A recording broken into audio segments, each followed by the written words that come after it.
پاکستان اور ایران کے وزراء خارجہ میں ٹیلی فونک رابطہ، حالیہ کشیدگی کم کرنے پر اتفاق۔ جلیل عباس جیلانی نے ایرانی ہم منصب کو پاکستان کے موقف سے آگاہ کیا۔ کہا پاکستان کے لیے ملکی سلامتی اور خود مختاری کا دفاع سب سے اہم ہے۔ ایران پڑوسی برادر ملک ہے، معاملات بات چیت کے ذریعے حل کرنا چاہتے ہیں۔ ترکیہ کے وزیر خارجہ کا پاکستانی ہم منصب جلیل عباس جیلانی سے ٹیلی فونک رابطہ۔ جلیل عباس جیلانی نے کہا کہ پاکستان کو کشیدگی میں اضافہ اور اس کی کوئی خواہش یا دلچسپی نہیں۔ آپریشن مرگ برسر مچار کا مقصد ایران کے اندر دہشت گردوں کے کیمپوں کو نشانہ بنانا تھا۔ ایرانی ایڈیشنل سیکرٹری خارجہ نے ایک ٹویٹ میں کہا کہ تناؤ کا فائدہ دشمنوں اور دہشت گردوں کو ہوگا۔ خطے کی کشیدہ صورتحال پر ایرانی سفارتخانہ کا ٹویٹ میں وزرائے خارجہ کے مابین اعلیٰ ترین سطح پر تعلقات کی بحالی کو خوش آئند قرار دیا گیا۔ ٹویٹ میں دوست برادران کے مابین کشیدگی کے خاتمے کے بعد سفارتی سطح پر قیام اور امن کی بحالی کا خیر مقدم کیا گیا ہے۔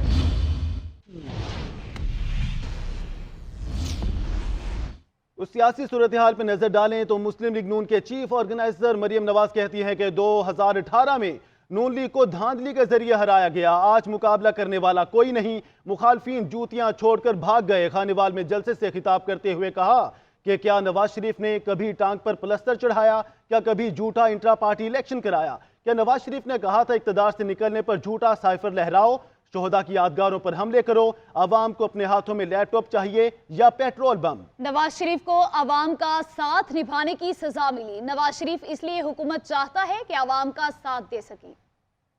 ہر جگہ دھاندلی تھی، دھاندلی سے الیکشن ہرایا گیا نون لیگ کو۔ خانیوال نے تب بھی خانیوال میں شیر کے علاوہ کسی کو گھسنے نہیں دیا۔ 2013 میں بھی نون لیگ نے مقابلہ کیا اور جیتی۔ نون لیگ کو اور نواز شریف کو 2018 میں ہرانے کے لیے ان کو الیکشن کو چوری کرنا پڑا، RTS بند کرنا پڑا۔ آج ہم چاہتے ہیں کہ ہمارے ساتھ مقابلہ کرو، لیکن آج میدان میں مقابلہ کرنے والا کوئی نہیں، کیونکہ یہ بزدلوں کی طرح جوتیاں چھوڑ کر بھاگ گئے ہیں۔ قیدوں کا سامنا کیا، صعوبتوں کا سامنا کیا، لیکن کوئی مسلم لیگی نواز شریف کو چھوڑ کے نہیں گیا۔ پریس کانفرنسز کی لائنیں نہیں لگائیں۔ آج کہتے ہیں لیول پلینگ فیلڈ، آؤ پہلے مقابلہ تو کرو، میدان چھوڑ کے بھاگتے کیوں ہو؟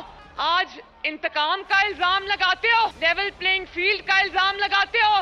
میں بتاؤں لیول پلینگ فیلڈ کیا ہے؟ کیا نواز شریف نے کہا تھا کہ اقتدار سے جب نکلو تو جھوٹا سائفر لہرا دو؟ کیا نواز شریف نے کہا تھا پیٹرول بم چلاؤ؟ نواز شریف کو بھی تو اقتدار سے نکالا گیا۔ کہ نواز شریف کو جب اقتدار سے نکالا تو کیا نواز شریف نے جھوٹا سائفر لہرایا؟ کیا اس نے ایک قومی راز بھی قوم کے سامنے رکھا؟ چپ کر کے گھر چلا گیا۔ انتخابی نشان تو شیر کا تھا۔ جب نواز شریف سے واپس لیا گیا تو جعلی انٹرا پارٹی الیکشن کے الزام پر نہیں لیا۔ نواز شریف کی عوامی طاقت کو دیکھتے ہوئے وہ نشان اس سے واپس لیا گیا تھا، لیکن مسلم لیگ نون نے اور مریم نواز نے میدان نہیں چھوڑا۔ آخری گیند تک ان اسلام آباد ہائی کورٹ نے عدت میں نکاح کیس میں ماتحت عدلیہ کو گواہان کے بیانات ریکارڈ کرنے سے روک دیا۔ عدالت نے 25 جنوری کو خاور مانیکا کو بھی نوٹس جاری کر دیا۔ چیف جسٹس عامر فاروق نے ریمارکس میں کہا کہ قانون کے مطابق تو نکاح اگر عدت میں ہوا تو وہ بعد میں ریگولرائز ہو جاتا ہے، اگر نکاح باقاعدہ بھی نہیں ہوتا تو اس میں جرم کیا ہے؟ ہائی کورٹ کے چیف جسٹس عامر فاروق نے بانی پی ٹی آئی اور بشرا بی بی کی عدت میں نکاح کے خلاف درخواست پر سماعت کی۔ وکیل سلمان اکرم راجہ نے استدعا کی کہ عدت کے دوران نکاح کیس میں گواہان کے بیانات قلم بند کرنے سے روکا جائے۔ عدالت نے دلائل مکمل ہونے پر استدعا منظور کرتے ہوئے خاور مانیکا کو 25 جنوری کے لیے نوٹس جاری کر دیا۔ چیف جسٹس نے استفسار کیا کہ گواہوں کے بیان ریکارڈ کرانے کو روک دیتے ہیں، کیس بتائیں ہے کیا؟ سلمان اکرم راجہ نے کہا کہ ان کے بیان کو بھی مان لیا جائے تو 48 دن بعد نکاح ہوا۔ عمومی طور پر 90 روز دورانیہ ہوتا ہے، لیکن مفتی تقی عثمانی صاحب نے اس میں وضاحت کی ہے۔ چیف جسٹس عامر فاروق نے ریمارکس میں کہا کہ فرض کریں کہ اس متعلق سپریم کورٹ کا فیصلہ موجود نہ ہو، قانون کے مطابق تو نکاح اگر عدت میں ہو تو وہ بعد میں ریگولرائز ہو جاتا ہے، اگر نکاح باقاعدہ بھی نہیں ہوتا تو اس میں بھی جرم کیا ہے؟ میڈیا سے گفتگو میں سلمان اکرم راجہ نے کہا کہ یہ کیس سراسر بدنیتی پر مبنی ہے۔ امید ہے 6 سال بعد خاور مانیکا کی دائر درخواست خارج ہو جائے گی۔ عدالت نے بحث سننے کے بعد ٹرائل کورٹ کو اڈیالہ جیل میں مزید کارروائی سے روک دیا ہے۔ کوئی اور ایویڈنس اب ریکارڈ نہیں ہوگی اور یہ معاملہ 25 جنوری کے لیے گیا ہے، اس دن مزید بحث ہوگی اور ہمیں پوری امید ہے کہ یہ جو ایک 6 سال کے تعطل کے بعد خاور فرید مانیکا صاحب نے ایک جھوٹی درخواست किसी दबाव में दायर की है उसको ख़त्म कर दिया जाएगा। अदालत ने इद्दत के दौरान निकाह केस में गवाहान के बयानात कलमबंद करने से रोकते हुए खावर मानिका को 25 जनवरी के लिए नोटिस जारी कर दिया। 190 मिलियन पाउंड केस में बानी पीटीआई और बुशरा बीबी ने कानूनी टीम तब्दील कर ली है। एहतसाब अदालत ने दोनों मुल्जिमान पर फर्द जुर्म आयद करने की कार्रवाई 24 जनवरी तक मौखर कर दी, जबकि तोशाखाना केस में गवाह अब्दुल्ला का बयान कलमबंद कर लिया गया है। तफसीलात इस रिपोर्ट में।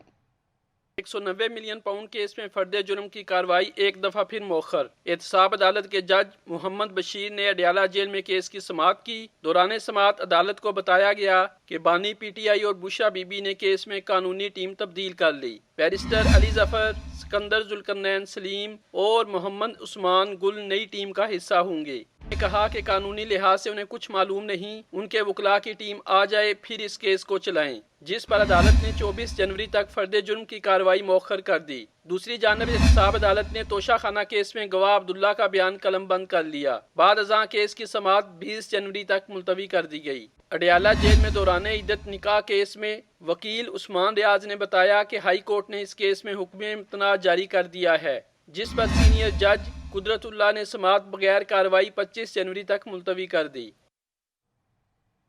पीटीआई के सदर चौधरी परवेज इलाही ने अदालत में पेशी पर सहाफियों से गैर रस्मी गुफ्तगू करते हुए कहा कि मैं बानी पीटीआई के साथ खड़ा हूं, मुश्किल वक्त में कभी किसी को नहीं छोड़ा। मुल्क की सबसे बड़ी सियासी जमात पीटीआई को इंतखाबात ना लड़ने देना कौन सी जमहूरियत है। 8 फरवरी को पीटीआई के नामजद अफराद ही कामयाब होंगे। उम्मीदवारों के घरों और इंतखाबी दफातर पर छापे मारे जा रहे हैं। लाडलों में आवाम का सामना करने की जुर्रत नहीं है। साबिक वज़ीर-ए-आज़म नवाज शरीफ के मद्दे मुकाबिल तहरीक इंसाफ की उम्मीदवार डॉक्टर यास्मीन राशिद ने इल्ज़ाम लगाया कि उनके वर्कर्स और सपोर्टर्स को इंतखाबी मुहिम नहीं करने दी जा रही और मुलाजिमों को ऑफिस से गिरफ्तार किया जा रहा है। लाहौर से इबादुल हक की रिपोर्ट। साबिक सूबाई वजीर डॉक्टर यास्मीन राशिद को मुस्लिम लीग नून के दफ्तर को आग लगाने के मुकदमे की समाअत के लिए इंसदादे दहशतगर्दी अदालत में पेश किया गया, जहां मीडिया से गैर रस्मी गुफ्तगू में डॉक्टर यास्मीन राशिद ने कहा कि नवाज शरीफ एक 73 साला बूढ़ी खातून से डर कर अंदर बैठे हुए हैं। नवाज शरीफ बाहर निकले, उनको लोग बताएंगे। तहरीक इंसाफ के रहनुमा ने जोर दिया कि 8 फरवरी को आवाम घरों से बाहर जरूर निकलें और वोट का हक इस्तेमाल करें। ये अवाम के मुस्तकबिल की जंग है। डॉक्टर यास्मीन राशिद ने कहा कि अवाम अपने वोट का इस्तेमाल करने के बाद वोट की हिफाजत भी करें। हिफाजत ना की तो अवाम के वोट चोर लूट लेंगे। यास्मीन राशिद ने कहा कि वो 8 माह से खामोश हैं, उनके बात करने पर भी पाबंदी है। इस मौका पर डॉक्टर यास्मीन राशिद की पुलिस से तलख कलामी भी हुई। उधर इंसदादे दहशतगर्दी अदालत ने साबिक सूबाई वजीर डॉक्टर यास्मीन राशिद और तहरीक इंसाफ के दीगर रहनुमाओं के खिलाफ मुस्लिम लीग नून का दफ्तर जलाने के इल्जाम में मुकदमा पर कार्रवाई 27 जनवरी तक मुलतवी कर दी। फैसलाबाद के हल्का NA97 में बड़ा अपसेट। मुस्लिम लीग नून की साबिक रुकन असेंबली आयशा रजब बलोच ने पार्टी की मुखालफत करते हुए पीटीआई उम्मीदवार सादुल्ला बलोच की हिमायत का ऐलान कर दिया। हल्के में हुमायूं अख्तर अली गोहर और साद बलोच में मुकाबला होगा। औरंगजेब मलिक की रिपोर्ट। तिल तांदलियावाला में सियासी सूरत हाल में बड़ी तब्दीली सामने आ गई। लीगी रुकन असेंबली आयशा रजब ने पार्टी टिकट न मिलने पर आजाद हैसियत से इलेक्शन लड़ने का ऐलान किया था। खानदान के दूसरे फर्द सादुल्ला बलोच को पीटीआई ने नामजद किया तो उसकी हिमायत में खुलकर सामने आ गई।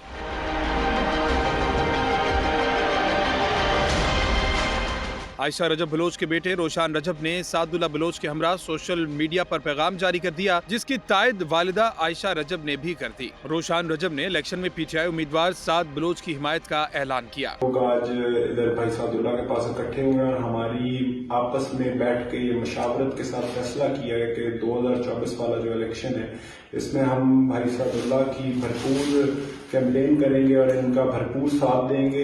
हल्के में आयशा रजब के देवर अली गोहर बलोच मुस्लिम लीग नून से उम्मीदवार हैं, जबकि IPP के रहनुमा हुमायूं अख्तर भी इसी हल्के से मैदान में हैं। आयशा रजब, अली गोहर और सादुल्ला बलोच का ताल्लुक एक ही खानदान से है। आयशा रजब की पीटीआई उम्मीदवार के हक में दस्तबरदारी से मुकाबला मजीद दिलचस्प सूरत हाल इख्तियार कर गया।